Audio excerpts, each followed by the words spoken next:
ole man deuh khan leaders sai li hian Khawvel lawmna na local ati kha a base patram rekhoi sa kein ka resi lawa a base ne na split in ka lo sa chiam maya tu na he kan salok don ani to Khawvel lawmna'n lein alalom se kinlung tinin mun lo kian se leile van zai ro se Khawvel zai ro se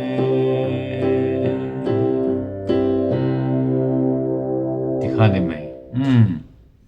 chang ni na po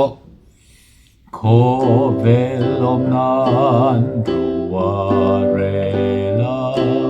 mi te zain phak se tlang le phai le lui te po i an lom la non ro se an lom la non ro se o an lom na la chu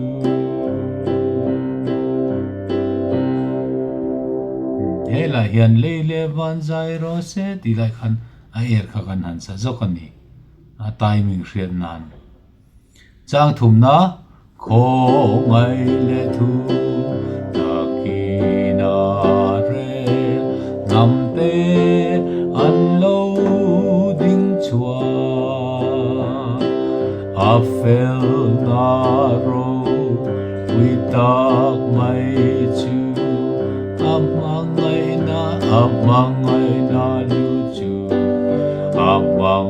na lu chu o ha mai na chu ka khani me base chu chuan a tenor chu a sol fa lom November .2 hiania mi a in tana mi so fa mi Khawvel lawmna'n local lein alalom se thinlung tinin mun lo kian se leile van zai ro se Khawvel te zai ro se ka kha tenor chu ni Khawvel lawmna'n ruwa rela mi ten zain phak se tlang le phai le lui te po i an lom la non ro se o an lom na la chu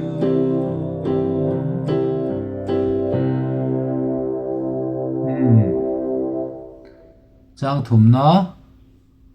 kho ngai le thu takina re nam te an lo ding chua a fel na ro wi tak mai chu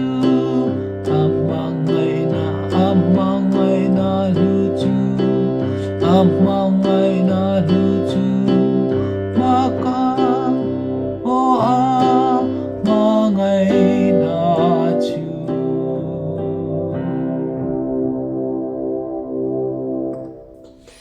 a control tôi chu ka sangai vak lawa Khawvel lawmna'n local lein na la lom se thin lung ti ni mun lo kian se le le van zai ro se le le van zai ro se van le khawvel te zai ro se zai ro se các tiếng Việt các nhớ control to chứ Khawvel lawmna'n ro re la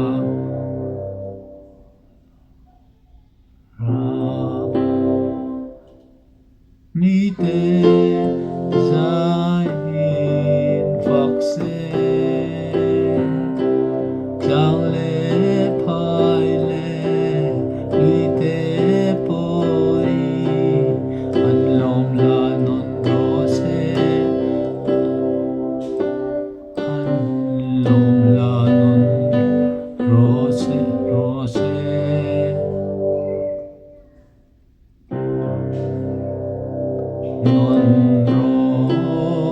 non ro se an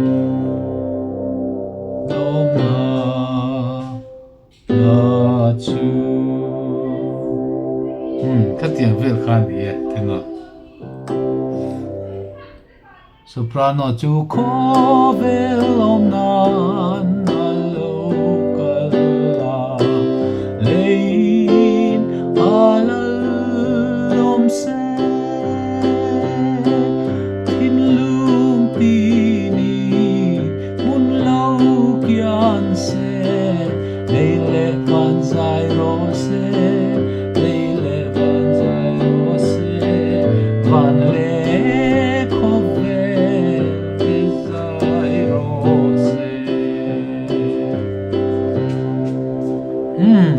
du tok phot maya